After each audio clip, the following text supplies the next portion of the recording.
Welcome to Pet Business Disruptors. I'm Clayton. I'm here today with David Brown, who is the CEO and founder of ByTeddy, a dog accessory company. How are you today, sir? I'm very well. Thank you very much for having me. I think, dog accessory company is... I've always really struggled with how to add like a term to what we do, because I don't know, I don't really like the word accessory because it feels quite bland, and what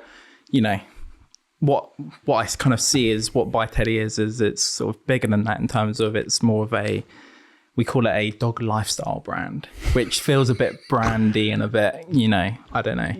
But we do sell dog accessories. You're right there. Yeah. But thank you very much for having me. Yeah. The dog lifestyle, that sounds a bit more like bougie, doesn't it? It does. More like, it's a bit easier to kind of add a story and feeling to, but it's true.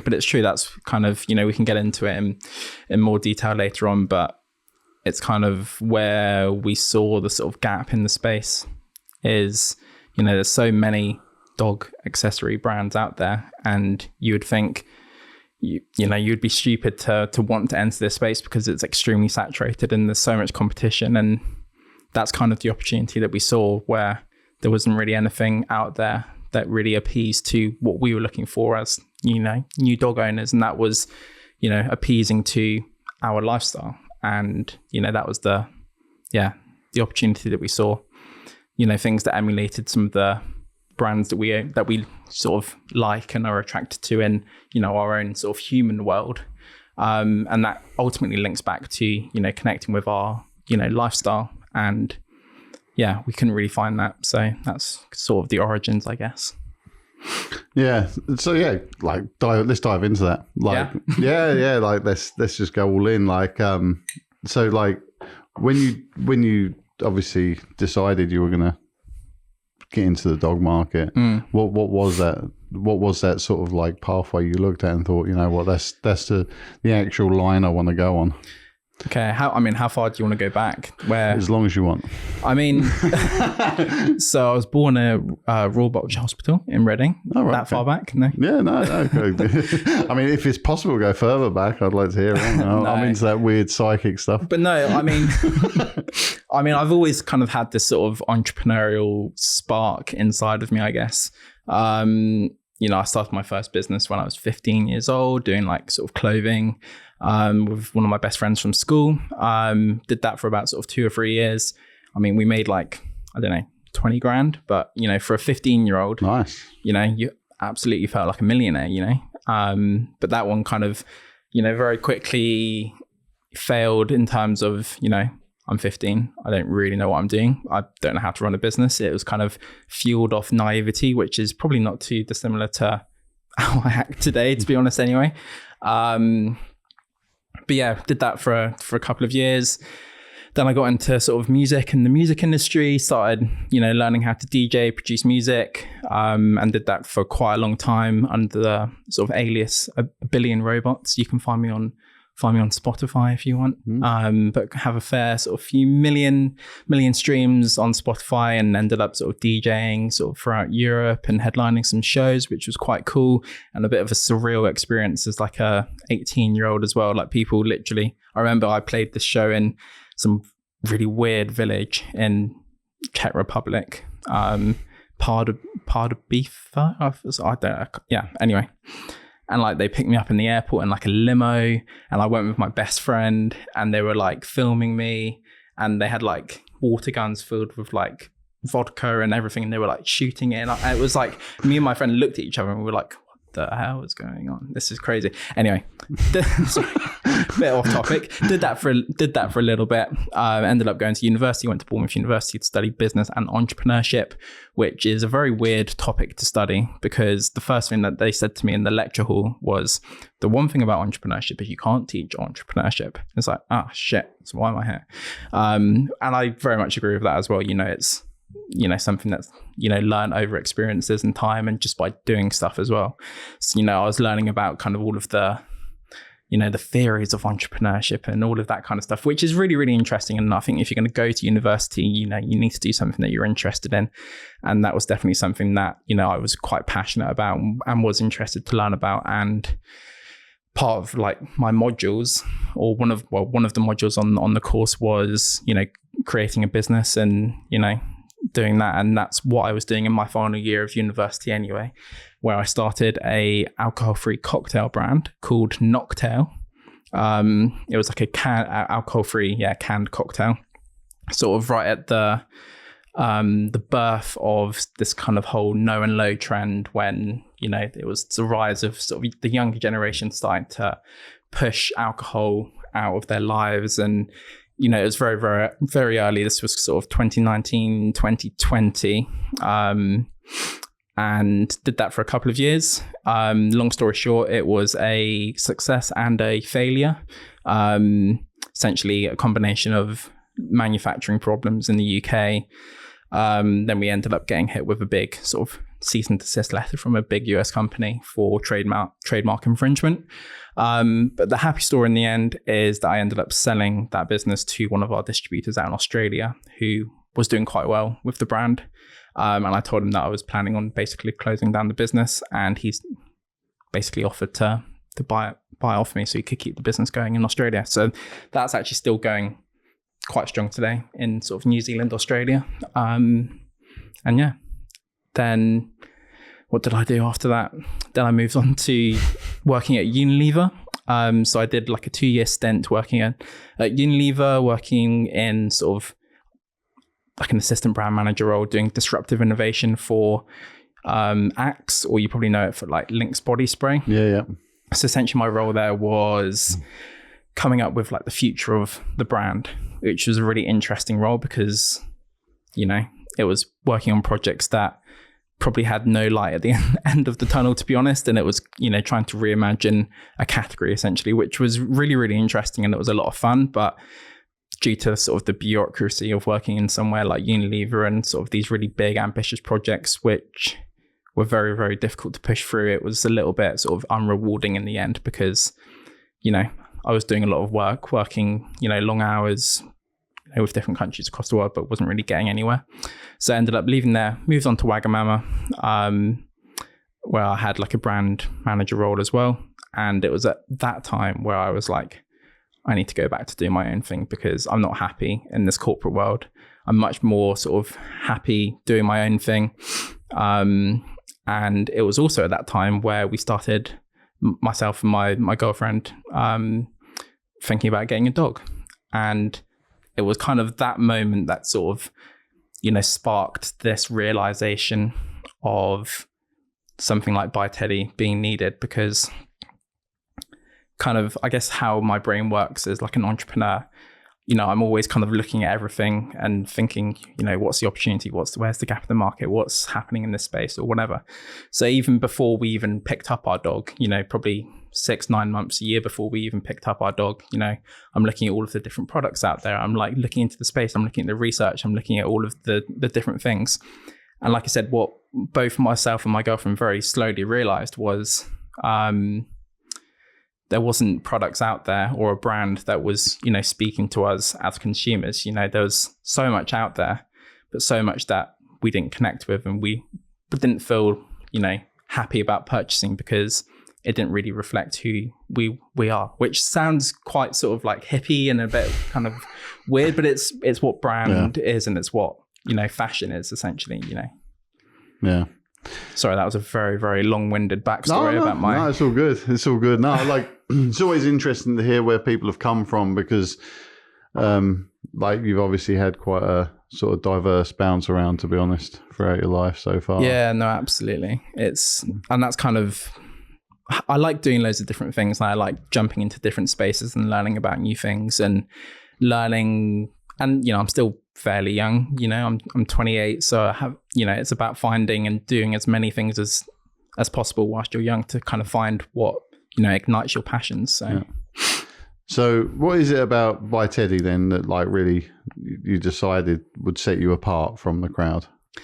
So yeah, kind of like I mentioned earlier, the dog accessory space is extremely saturated with a lot of stuff, and it's a lot of stuff of people doing the same thing and kind of copying each other or doing things And like I said, when I kind of sat back and looked at a lot of the insight and the research around the space, around sort of new dog owners coming into the space, I think the insight or the stat off the top of my head is 30% of 18 to 24-year-olds got a dog during the pandemic, which is quite an outstanding sort of figure, to be honest.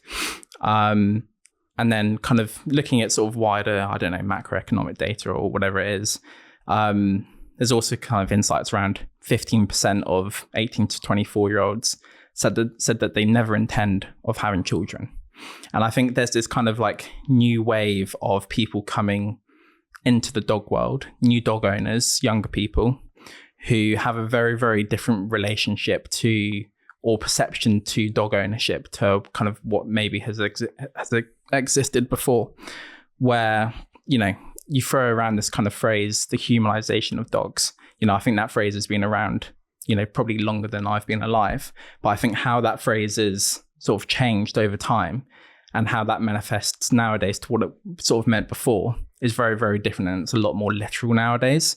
Like, I think back in the day, the humanization of dogs probably meant you feed them a better diet, or you give them higher meat content meals, or you're giving them supplements, or whatever it might mean. But I think... Yeah, I think no, look, it is 100% true, and we're seeing it. Obviously, I think like the UK and the US are probably the most forward in this faction. And yeah, like, look, 30 odd years ago when I was young, like, and you talked about the humanization of dogs, it was like, there's dog gravy or there's choc drops and, you know, that sort of stuff. Whereas nowadays it's like people with dogs in their beds and, you know, dressing them up like little in hoodies and God knows what else. It's, you know? Sort of manifesting itself in a much more sort of literal sense of people treating them like babies. And because, like I said, people are not having children, people are getting married much older, it's much more difficult to, you know, get your first home, the cost of living crisis, all of these different things that essentially mean young people are going and choosing to have dogs, to get a dog, rather than having children. And what that essentially means is that relationship that they then have with their dog manifests itself in a very, very different way, where it kind of takes up a much more sort of nurturing, caring role. And what that then means in terms of how a brand then interacts with those consumers is that these consumers are looking for a much more elevated experience and lifestyle with their dog.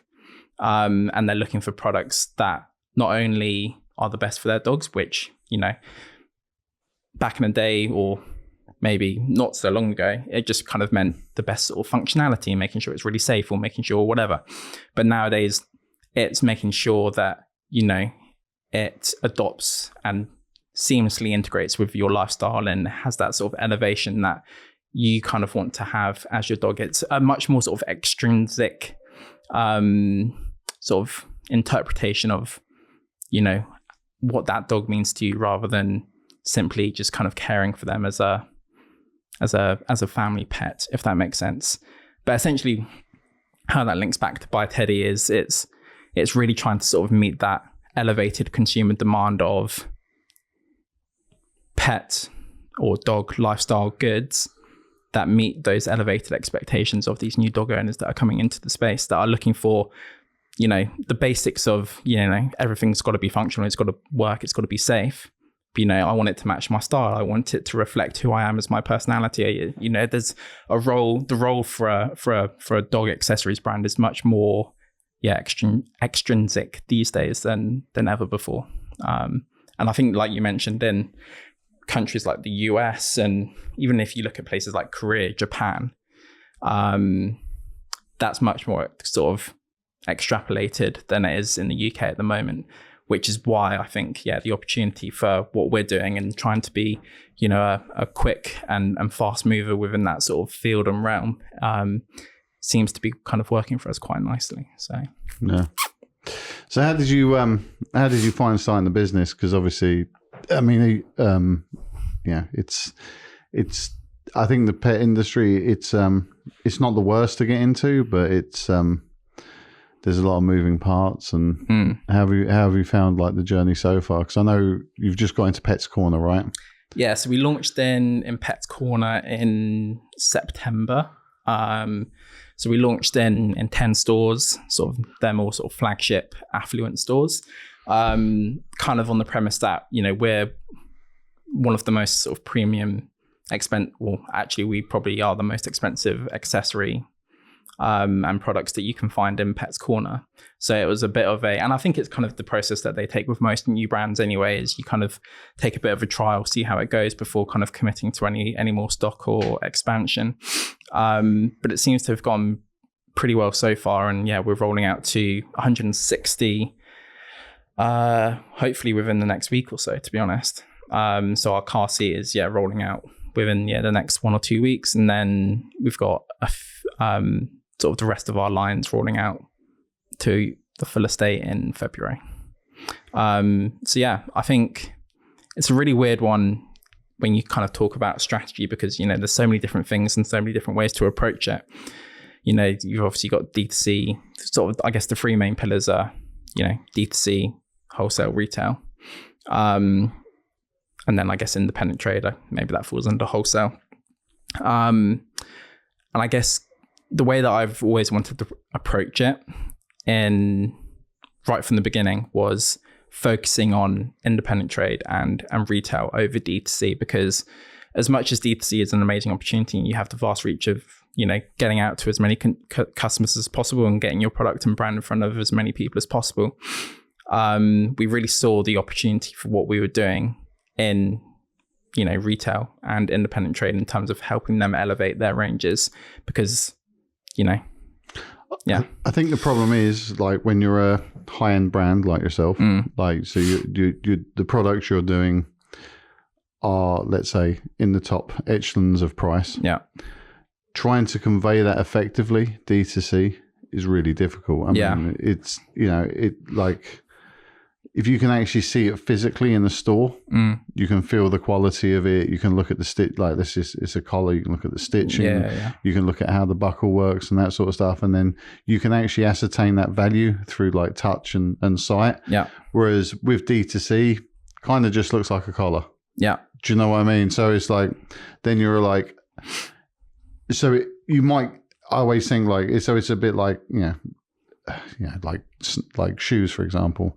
You'll see them in a shop, but then you may still buy them D2C off a website because you weren't in a position to buy them on that day, but then you're happy with the quality. But if you didn't physically see it first, it's a massive commitment to make, because, like, if I'm going to spend, let's say, 50 quid on a collar, like, I need to see it first. Absolutely. I'm not just buying a collar for 50 quid, I mean, there's a few ways you can get around that by, having really beautiful imagery, really nice videos. Like, one thing that I've tried to do is, really try and position the brand in a very, very different way to how you might have come across other brands in the past. So, we've done like these really sort of beautiful, like, CGI videos that kind of look very Apple-esque. So if you go onto our website and, it all looks very premium, and you can do as much as possible in terms of, the look of the website, the imagery, the reviews and the social proof, and people kind of talking about the brand, and, the organic content that you're doing on socials and how you talk about them. Like, there's so much you can do, but like you said, at the end of the day, that customer's got to,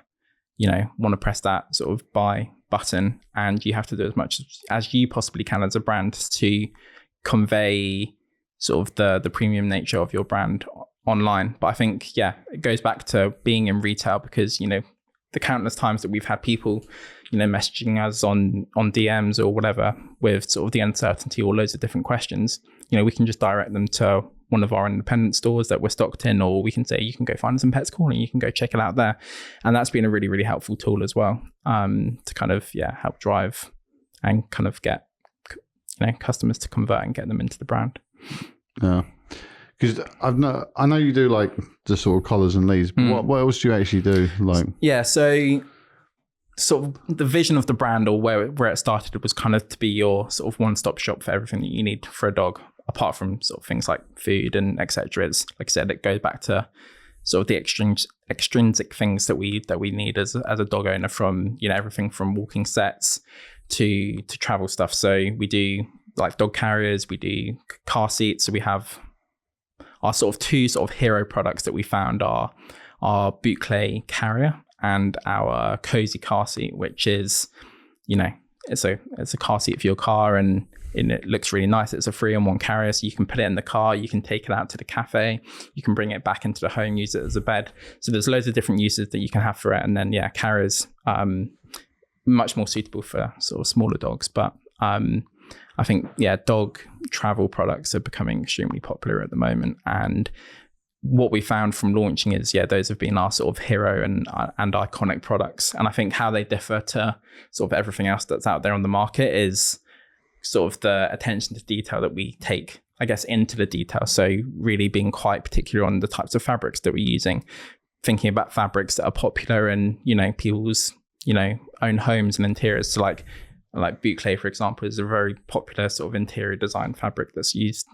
People have a lot of sofas that are made out of boot clay, and it's, very sort of neutral, elevated pieces of hardware. So all of our hardware is sort of custom made and kind of coated in this very sort of pristine sort of matte gold. Whereas, if you went to a sort of another brand or maybe a cheaper alternative from a retailer, it might be either sort of plasticky or sort of glossy or whatever. But it's kind of thinking about all of these sort of fine, intricate details that kind of really make the holistic product experience a lot more special and I guess aligned to our sort of consumer demographic, that what they're looking for in products as well. But yeah, we do a lot of different stuff. So did you come up with the designs for them? I mean, how did that whole process work? Did you, they made, like, first of all, they made like in China, or they made in Europe? And also, like, how did you find, because obviously, you've, like I say, you sold clothing as a kid, but then you were a brand manager, and you were selling mocktails. How did you go from that and say, well, I'm going to take a design, take it to a factory in, let's say, either the Far East or Europe, and actually get this made for me? So I guess to answer your first question, all of our stuff is manufactured overseas and, well, in China. And I don't know, China's a bit of a funny one, because there's a lot of sort of stipulation and opinion around manufacturing in China in terms of either quality or challenges from, supply chain issues, etc., and or sustainability, or various different reasons. But I spent a whole year of product development whilst I was in my last job, developing out the brand, working on our products, working on samples back and forth. And I worked with so many different suppliers and manufacturers from all over the world, from China, Turkey, Portugal, here in the UK as well. And, what I actually found was the quality that we were actually getting from our Chinese suppliers far outweighed the quality and the cost benefit of working with other people more locally. I think what is true with China is that, like, if you're dealing in the high end, which makes a big difference when it comes to dealing with China, to be honest. Because I'm assuming you're buying air freight at the moment, as opposed to by container. So we've shipped in various different ways. We've done air freight, we've done rail, we've done sea, we've done everything. Most of it comes by sea, and it takes about 3 months. Especially with what's happening with the Suez Canal, everything having to go around the Cape of Good Hope. But it's just because your product is higher value, like the cost per item, let's say if you had to air freight it, it's still affordable. Whereas if I was air freighting something of a lower value, like it becomes a problem with supply chain, because at the moment you send a container from China to the UK, it takes 3 months. But in that 3 months, like, anything can happen sales wise. So in your situation, what's on the wall at any given point in time, and if you, let's say, have like a massive run on one of your products, one of let's say your 20 SKUs, and that's not sitting on that container, it's not out of the realms of possibility for you to air freight that. Absolutely. So that makes a big difference with the supply chain. Where the model breaks down for a lot of companies is you're selling a product which retails for £4.99. You can't afford to send it by air freight, because it would cost you £4.99 to get the thing over here. So That's where the supply chain issue comes in, as opposed to looking and saying, right, by aiming at the high end market, the percentages on your cost price are much less. I mean, obviously, ocean freight is always going to be the cheapest. Yeah. But if you have the ability to air freight, you can mitigate a lot of your supply chain issues. Yeah, exactly. And kind of some of the things that we've done in the past is we've even, split a lot of our shipments. So we've said, okay, we'll send 20% by air and then send the rest, put it on a boat and we'll wait for it. But it just means it gets there quicker. We can start selling whether it's D2C, and then, our wholesale people can wait for the sea. They also do sea freight. They also do the what they call the land bridge version as well. Do you ever use that? So that's where they fly it to the UAE, and then they're like ocean freight the rest of the way, and that's kind of like a weird midpoint because you're avoiding that enormous Cape of Good Hope nonsense. So it's faster. It's faster than ocean freight, but it's not as fast as air, and it's like prices in the middle as well. I mean, we've done sea for pretty much most of the stuff, and I think it just comes down to planning and having a good view of your numbers and understanding, and I guess setting expectations with who we're supplying to as well. Like, for example, Pets Corner, they've been like pretty amazing with us, to be honest. I mean, it's like we got listed within Pets Corner within 2 months of launching the brand. So we launched in April this year, and by June they'd agreed to list us, which is quite fathomable, really. And I just set expectations with them, which was I don't hold thousands of units of stock in a warehouse here in the UK because, one, we're a new brand, and two, I need to be really careful about my cash flow and then not holding too much stock and then not being able to shift it. But if you want to list us and if you want to work with us, then these are kind of the terms that you need to kind of help and work with us on, which was like help and place an order and then sit back and relax for a few months. So how did you get hold of Pets Corner originally? Did you meet them at a show, or did you direct approach them? Went into a Pets Corner store and I said, how do I get listed in here? And they gave me an email, and I emailed it and they replied back. It was pretty simple like that. It was kind of crazy, to be honest. Bit of a weird routine, I guess. But yeah, it worked. And I guess kind of if I sort of reflect back on why, and, if there's people out there who are, trying to get into retail or trying to get attention of buyers, because it's impossible to get attention of buyers. No, 100%. That was kind of a, not necessarily a fluke, but I guess a one-off in terms of my experiences with a lot of buyers where, other conversations have been a little bit more tricky and a little harder in terms of persistence and the narrative of the story that you're trying to sort of share and tell. But I think it really just comes back to, making sure that you have a really strong story. You have a product that, the buyer likes, and it's backed up by, the insight that I was talking to you about, and spotting the opportunity, spotting the gap, sharing your sort of insight and knowledge and why your product or your brand can help them achieve or, benefit from this changing landscape or whatever the insight might be. And that's kind of the story that we essentially used was, there's this gap, we're here to fill it. We know that you're the best person to help us kind of achieve that. I think Pets Corner was the right people to just approach, just like on a, when you look at like, let's say pricing structures of, let's say the big retails. So like Pets at Home, Jollies. Yeah. And then Pets Corner go for the premium end market. So it is a natural fit. I think Just for Pets would also be a fit as well. But like Jollies and Pets Home, not so much. Yeah. They don't really, I might get battered for this, but I don't believe that they're in the top end space as hard as the other two are. Yeah. I mean, it's interesting because, it goes back to the narrative, Pets at Home, I agree. It's a very, very different type of consumer. It's a very, very different proposition. It's a very different, space to what, Pets Corner has obviously created. But I do feel like there is still a place for something. And you can see, I think they've recently listed like Lords and Labradors, and brands like that.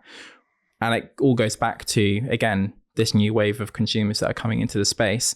And when you get a new dog, where do you go? You pretty much, every new dog owner is going to Pets at Home, because there's probably one down the road to you, or it's the immediate place that you think of. So it's not necessarily that all of their customers are of a certain type or whatever. Like even if there's a couple of customers going in there and they're buying into a more premium offering because it's different to everything else that's in that space, I do feel like there is an opportunity there for sure. But it's an interesting one. Yeah, sure. it's not the customers. It's very much the it's just how the stores have traditionally sort of built themselves up. And I think like Pets Corner were always very focused on top end. Yeah. Like even going back 20 odd years. Yeah. Like they were always, they weren't cheap. They were always like high end. Yeah. And they always tried to go into high end positions if they could. So they took over a lot of garden centre spaces and that sort of stuff. So it was always like positioning themselves as like a high quality pet store rather than Pets at Home is more like, and Jollyes you could see more as being like more general pet specialty as opposed to Pets Corner. So that's the reason I say like Pets Corner you can look at and say, okay, I can totally see why they would buy it, to be honest, but still getting in the door is hard, Yeah, I mean it's still a bit of a slog trying to convince them and kind of take us on, because like I said, we are the most sort of premium brand in there. And I think the thing that's made that a little bit challenging over the past few months since we've been in there is how do we sort of benchmark our sales? How easy is it for us to understand how well we are actually performing?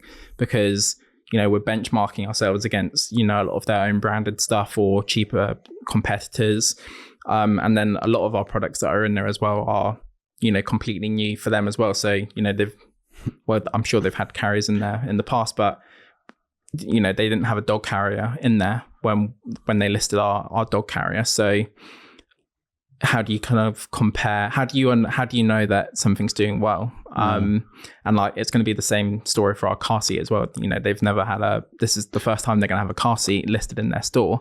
So how do we understand what is a good rate of sale? See, I think for them, and like this obviously doesn't apply to you, but I think for them it's great for them to have a product like yours in there, because even if you don't sell it that much, it's great to have a premium next to a mid-range, next to the cheap, because it differentiates. And look, and also like, I mean, I remember, so let's say for example, Just for Pets do Fuzz Yard, and I don't think they sell tons of it, but I think it brings people in the door because it's very high end, and they do like Pampino and that sort of stuff. And even though most people wouldn't be buying that stuff, like, it might be like sub 10% of their sales of that type of product, it gets people interested because like people want to see, lots and lots of different types of things. Yeah. But they're all going to go, most people will go for the same product they would have gone for, even if those other things didn't exist. Yeah. Because there's just natural consumer trends towards certain products.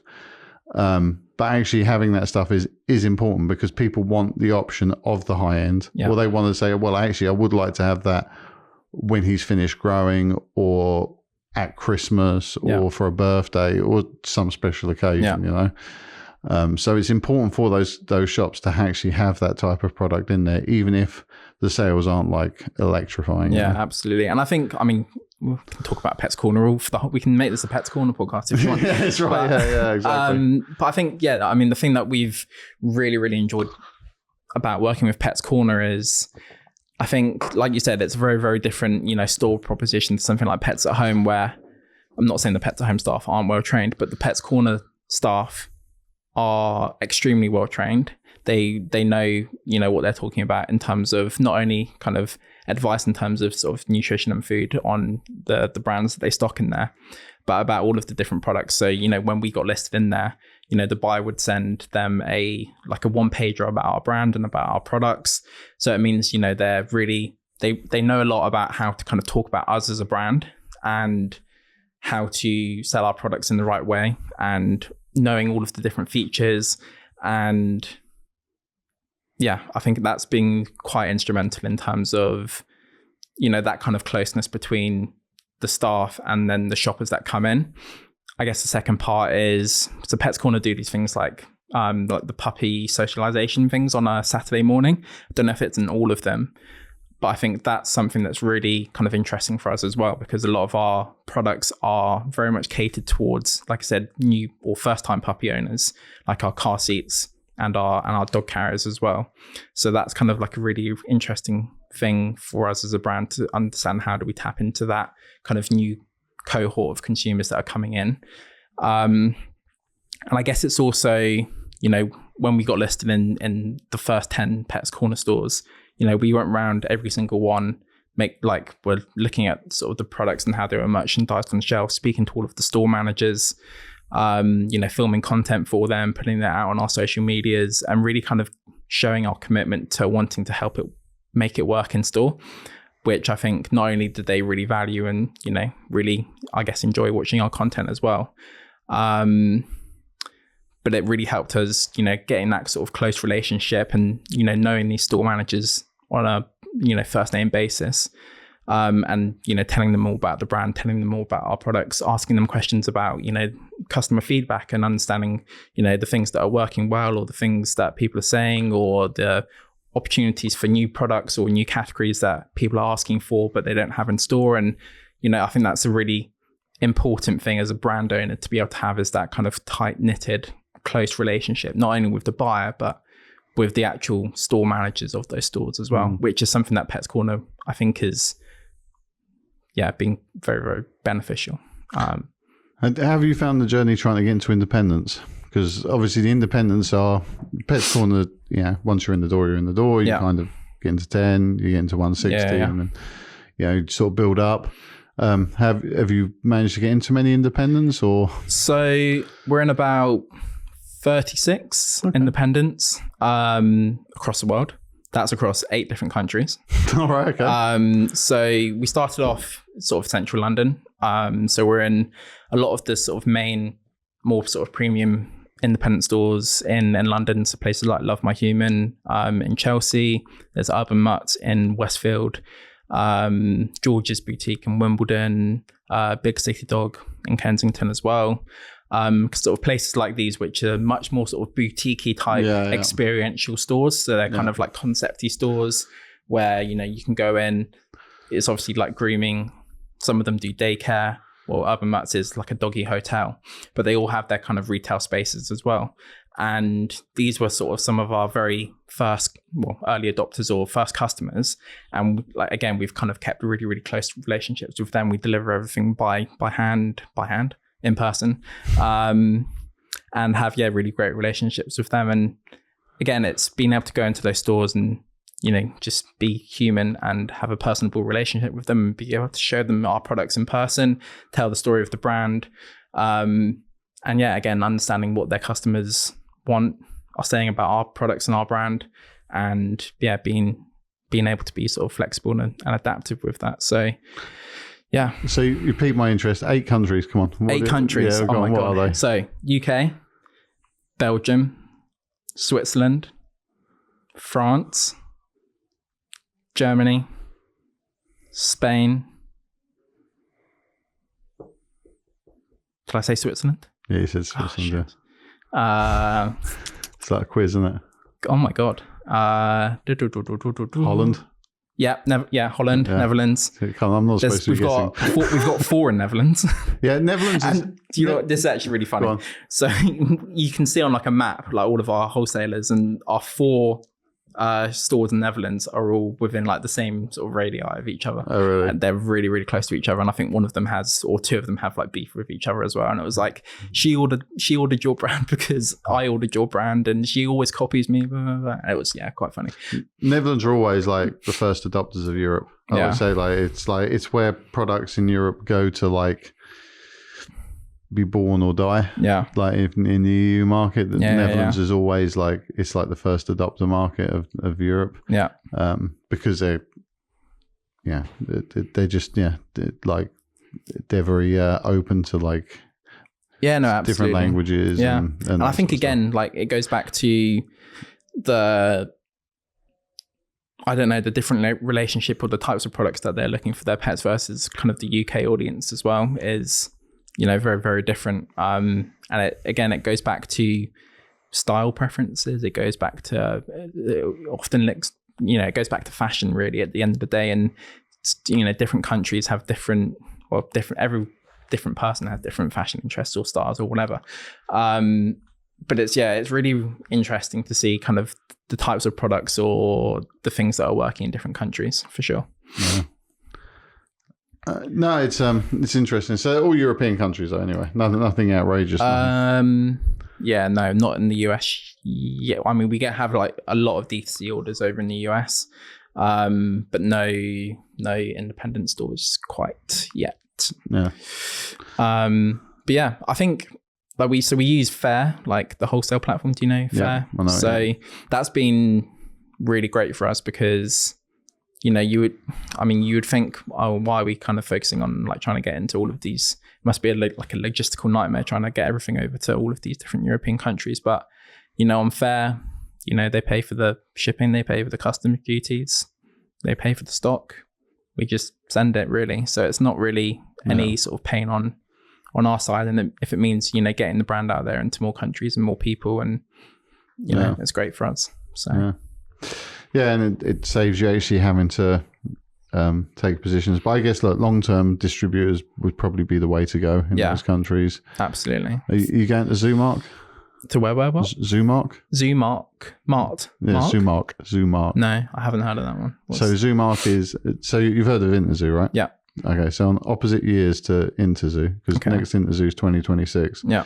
They have one in Italy, in Bologna, called Zoomark. Yeah. And it's kind of like Interzoo, but a bit less good. Okay. But it's smaller, but it's still fairly busy. Yeah.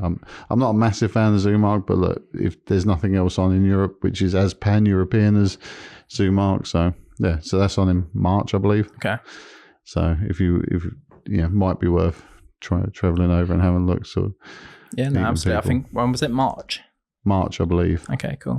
March, April. I think it's March. It's March. Yeah, no, I will look into it. I think in terms of distributors, sort of our North Star in terms of what we're hoping to do next year, and I don't know if I'm going to jinx it by speaking out about it on the podcast, but it's essentially Pet Family, who owns Pets Corner. They have another, part of their company, WePet. Yeah. So I think they, serve sort of 500-ish sort of independent stores. And, they only take on brands that are listed in Pets Corner. And so they distribute all of their own branded products and then, a select handful of brands that are listed in there. So, there's certain benchmarks that you have to get into in order to kind of work with someone like WePet. But I think it's for, operational efficiencies. Yeah. And again, going back to building that relationship with, a key partner, it's something that, we really want to sort of get onboarded with in terms of next year is someone like WePet. And I think wholesale's weird because, I think they have quite a small team. It's not like a pedigree. I mean, I don't know too much about kind of the formation of a lot of these wholesalers, but a lot of the success about getting into a wholesaler is, they're not going to just sell it for you. You have to, there's a big strategy behind it in terms of field sales or getting out there and kind of doing a lot of work yourself. So the only thing I would say about WePet compared to a pedigree or a, like a Vital or a Best Pets or someone like that, is they are a little bit more sales focused. Yeah. Sales, because the only thing is obviously they're going to make their own brands the most preferential. Yeah. But the thing is if you're in wholesalers, you can't expect them to be doing the selling for you. It's just a great distribution tool. I mean, don't worry, I'll be in my car driving around the country, going into all of the different stores and, getting... Have you been doing retail shows at all? So things like crafts, dog fairs? So we spent the whole of last year essentially attending them as consumers. Okay. and just kind of sussing out the ones that we liked and the ones that we didn't think maybe were the right fit for us. This year we've signed up, so we've got Goodworth in May that we've signed up for this year. And then, so that's obviously a bit more of a obviously consumer focused show. And then we've got Pat's in September. Yeah. Yeah. Yeah. So, which is a trade show. Yeah, which is a trade show. Yeah. But, you know, I think events are great, but, you know, I'm not banking our success on attending a load of shows, because I think there's other ways that you can kind of drive growth and success for a brand, rather than, I'm not saying it's sort of wasting time, because you have to be quite selective about the shows that are right for your brand and the ones that are a good fit. But I think it's quite easy to kind of get sucked into trying to attend and do too much, where, you know, there's probably other places that could be like other areas of your business that you could spend more time that are probably going to drive more growth. But I guess it's different depending on what your brand is, what your business is, what your business model is, what your strategy is, whatever it might be. Also, you've only got so much time, right? Exactly. And so it's like, look, I think shows are great. Retail shows are great. But they are time expensive. Yeah. Like, I mean. And expensive. And I think retail shows aren't as expensive. Look, I mean, you take something like Pat's. Yeah. That's expensive because you're paying for the stand, and then it's like, hopefully you get some customers out of it. Yeah. Whereas retail shows, you pay, let's say, a couple of grand for a stand, but then you might sell a few grand's worth of stock. Yeah.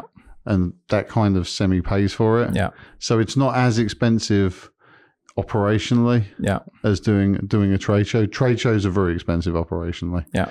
But have the best potential returns attached to them. Yeah. Whereas retail shows, I kind of see it as like free marketing. Yeah. Getting stuff out there, getting people to see the product, get people to touch it. Exactly. Get it out on the market. You know, somebody buys your bag or your, you know, the collar and lead or whatever, and then people like it and then they recommend it, so it becomes more in the zeitgeist. Yeah. So they've got different things attached to them. But yeah, I mean, both are expensive to do, but like trade shows are far more expensive to do than retail, just because you have the opportunity to sell stuff at retail shows. Yeah, absolutely. I mean, yeah, we're going to dip our toe into it next year, but it's probably not going to be a huge part of, I don't know, our strategy going forward. Just because I think, you know, I'd much rather spend, you know, if a show is going to cost me $2,000, I'd much rather spend that on new products or, I don't know, some ads or something that's actually going to, you know, guarantee me some sort of return on investment. Well, not necessarily guarantee, but at least, you know, it could be, you know, there's different ways to spend money, and, you know, it's all kind of going towards the same mission of, you know, growing the business and growing the brand. And, you know, there's so many different ways that you can reach that target audience nowadays. Like if your objective is to get your product and your brand in front of people, and you say, oh, well, I've got to go to a trade show. Well, why don't you just go on TikTok and make a video and get millions of views? Like it's because it's not that hard to get. It's pretty hard to get millions of views. Well, we haven't done it yet, but it's but if you're going to spend your time on something, and you're going to spend your money on something, then I agree. I mean, look, look, maybe it's because I'm older school. Yeah. But I see like the problem with like TikToks, for example. I think for selling products is it's great for selling like very quick to understand the value proposition products. Yeah. So if I'm selling a case of Coca-Cola for like half the price of a shot, that's easy to get your head around, right? Yeah. When you're selling something which is a bit more complex, a bit more involved,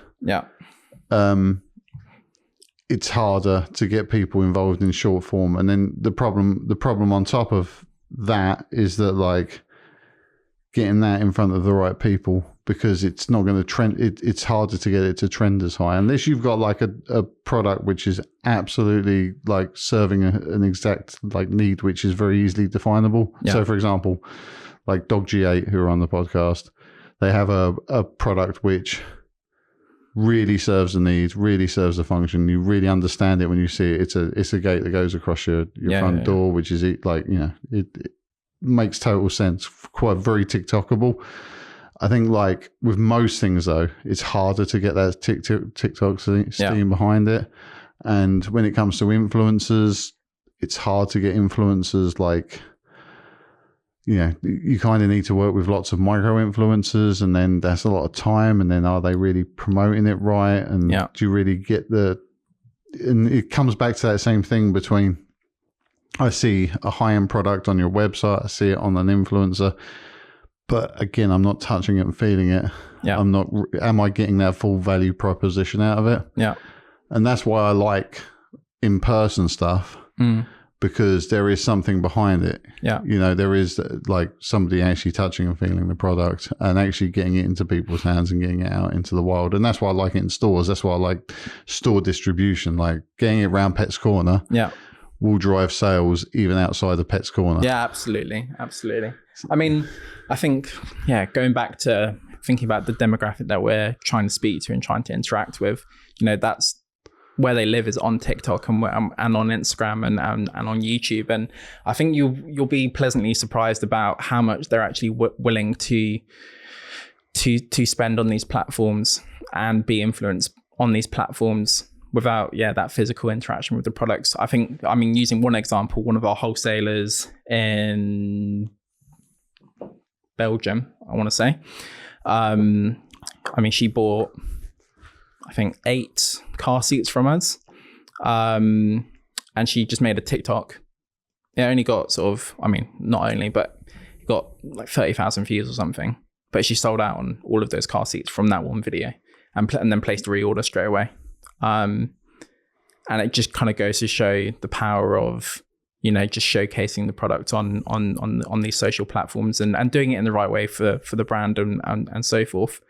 And it's something that we're going to try to invest a lot more of our time into next year, which is organic content, because, you know, we've tinkered around with, you know, paid media and stuff last year, and haven't invested too much into it. Like I said, it was more tinkering, and, you know, it drove quite a lot of sales, but wasn't too profitable for us, to be honest, because I think you've got to invest a lot to kind of understand what works and do a lot of testing. And like I said, going back to, I've got a bucket of cash, I'd much rather invest that into things that I know that are going to guarantee me a return on investment in the short term. Yeah, I think like the problem is like with like Facebook ads, Google ads. I mean, obviously you're in a different category, but I know with dog food, it's like so competitive now. The cost of acquisition is so high. I think in your category, it's much lower, but then the problem is that you're buying something which has got a lower lifetime value. Yeah, exactly. So it's how worthwhile that is. I'm not sure. I'm totally unconvinced. I feel like social media ads and Google ads have become like untenable unless you're literally just throwing money against the wall to see what like hits. And I'm not convinced about them anymore, to be honest. I'll be honest, if I was starting again tomorrow, I wouldn't touch them, because I think the CPAs are way too high. I mean, I agree. I think there's definitely a way you can create a system that does work for you and your brand, and it's going to be different for everyone in terms of the types of, you know, ads that you're creating and kind of how you're setting those up, etc. And there is a way to make it work, but I think with the opportunity, you know, you have with organic content where, you know, you can reach millions of people without paying a single dollar. So why wouldn't you invest your time doing that? And I don't mean to preach, because we haven't done that well at all, but it's... No, I get that. Like, no, I get the whole, you know, if I could make a viral TikTok, I'm going to be killing it. Yeah. But like, sounds great. Yeah. I mean, like, show me how to do it. Yeah. I don't know many people who can make viral TikToks. Yeah, that's true. Do you know? And that's my thing with it. It's like I've got no issue if you can make a viral TikTok and it goes nuts, wicked. Yeah. But like, that's like saying if I go to American Idol and sing well, I could be the next Michael Jackson or something. Do you know what I mean? It's like, good luck with that, you know? Yeah. And that's kind of how I feel about social media, is that people do it, but there is a large slice of luck involved, and certain things hit and you don't even know why they hit. So it's kind of, you know, I see like, I've seen a number of pet brands over the years invest heavily into social media marketing agencies, and it's all shit. Yeah. It's all shit. It's all worthless. Yeah. doesn't drive sales, like, doesn't drive traffic. And look, you can do something sometimes, and it could be highly curated and it looks looks amazing, but it doesn't hit. But then a micro influencer which you ping something off to does something and it just blows up your sales. So that's the thing as well. It's like, I mean, going back to, I guess, the thing you mentioned about like really highly created content and social media. That's kind of like what we were doing for like a really long time, or ever since we launched, really, was we're like really trying to care for our Instagram feed and make sure everything was looking really beautiful and kind of heroing the product. Whereas, the whole social media landscape has kind of changed completely now, where people don't really connect with brands or product. They just hate being sold to. They want that more personable approach to your brand, from that, like the founders led story, and having that insight and kind of that personal brand sort of thing behind the brand, and connecting in a very, very different way than just kind of being sold products to. And I think it's really interesting. As soon as we I've never really liked the kind of the term small business, or like using that term on our like social media, just because then I kind of felt, yes, we are a small bit. I mean, we're a very small business, but I just kind of, I don't know, it's kind of, the word kind of gives me a bit of a shiver kind of using it for some reason. But as soon as we started using that and kind of started creating this kind of small business vibe kind of content, like showing us packing the orders or showing our progress and kind of letting people inside our world a little bit more, showing them the behind the scenes of what it takes to kind of build our brand, or some of the failures that we're having, or kind of being a lot more open and authentic, what we saw is our engagement just absolutely skyrocketed and people were connecting with us more, and ultimately it led to kind of more sales because more people were discovering us as a brand. So I think that's kind of what we're going to be doing a lot more next year, is opening up our doors and not being so kind of shiny and glossy on our social medias, and showing a bit more personality and sort of approachability around sort of the people behind the brand, etc. And then I guess your point on influencers as well. Influencers in the pet world is a really, really weird and bizarre space, I think, because, I'm sure like all of these, like there's so many like dog accounts on Instagram, and like really massive dog accounts with like tens of thousands. I mean, there's just like so many, whether it's micro dog accounts and it's like the dog is the face of the brand.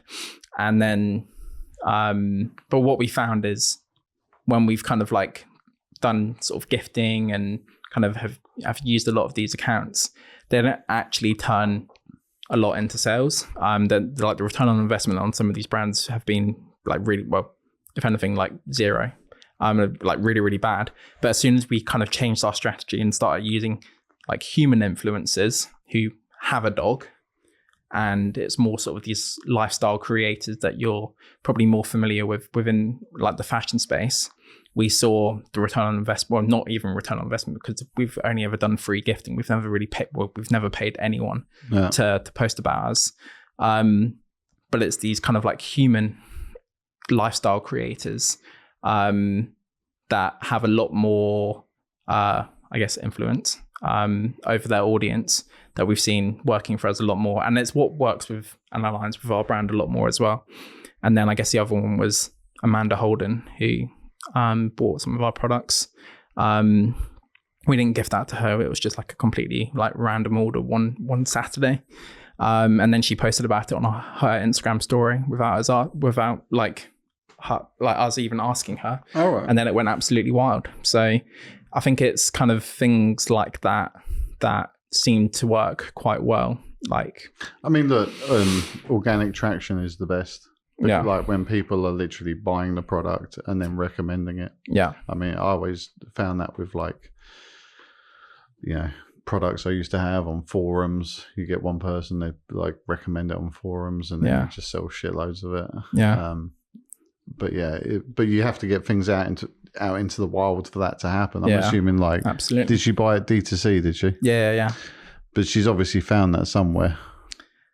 I think I looked into like the conversion tracking, and I think she found us on Google, but we don't do any Google ads. So, but it could well be she's been in a pet, like a store, one of your store stockists. Oh no, I know what it is. It was word of mouth, because one of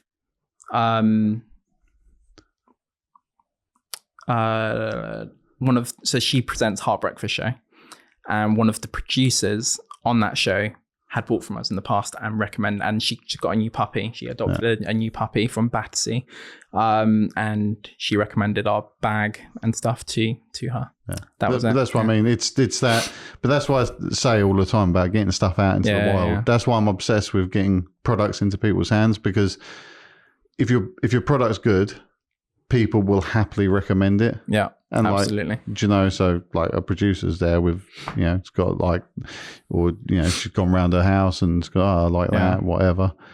And they then recommend it. They then look you up and buy the products. And in the end, you're not sure where the genesis of anything is, but but, it's just actually like getting more and more into the zeitgeist, which is why I'm always obsessing over getting things into people's hands. Yeah. Eventually. No, that's a good point. Yeah. So, dude,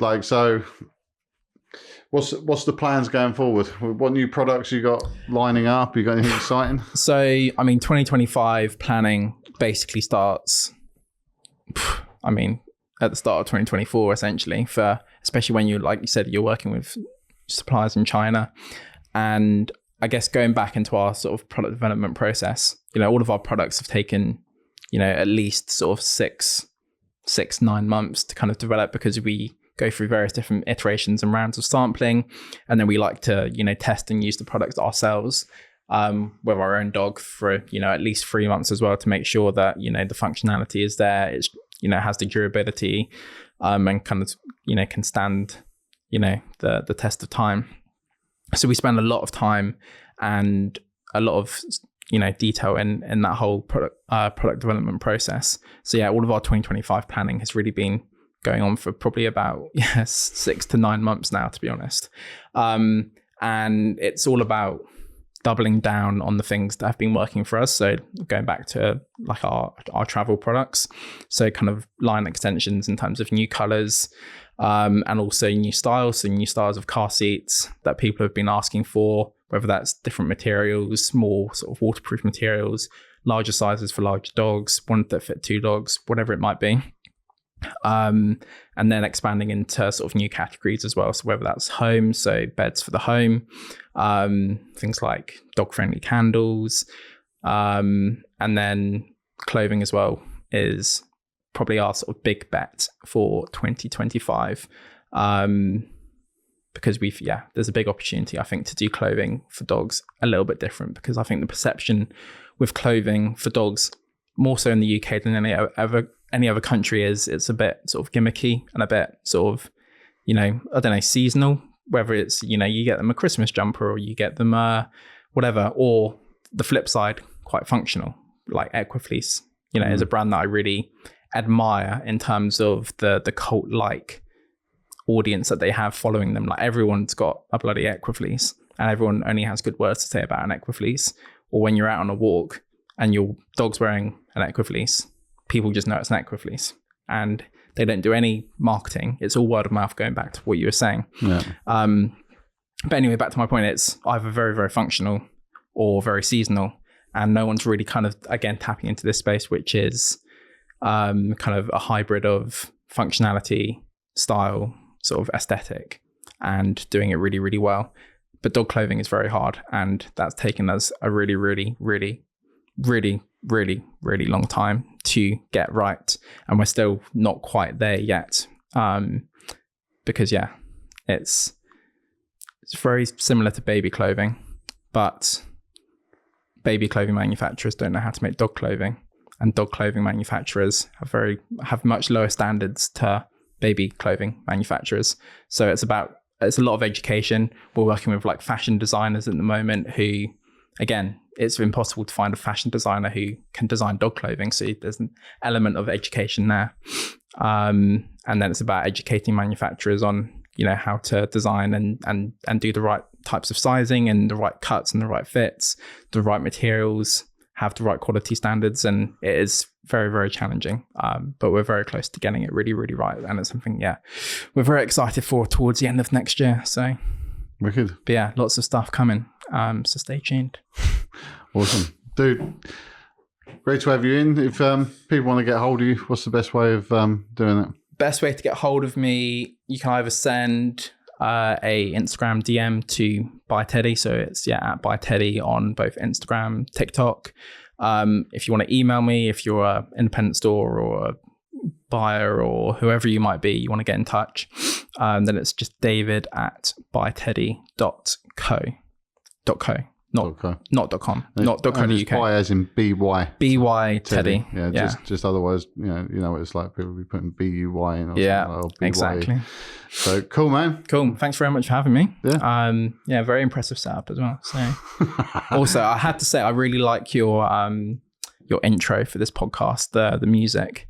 It's kind of like the complete sort of opposite of how you would imagine the pet industry, kind of like this heavy dub, like it's like dun dun dun. That was kind of the point of it. That's kind of the point of it, actually. Like when I chose it, I was like, I don't want to be like most people in the pet industry, quite warm and fluffy. It would be like dun dun dun dun. Yeah. And I was like, I'm not warm and fluffy. No. I'm like that sort of anti-warm and fluffy. Yeah. So yeah, a bit of dubstep. Yeah. So I thought, go boom boom. Yeah, that's good. I mean, you'll probably hear that now, right? Yeah. Right, literally now. Okay. All right, cheers. Bye. Thanks,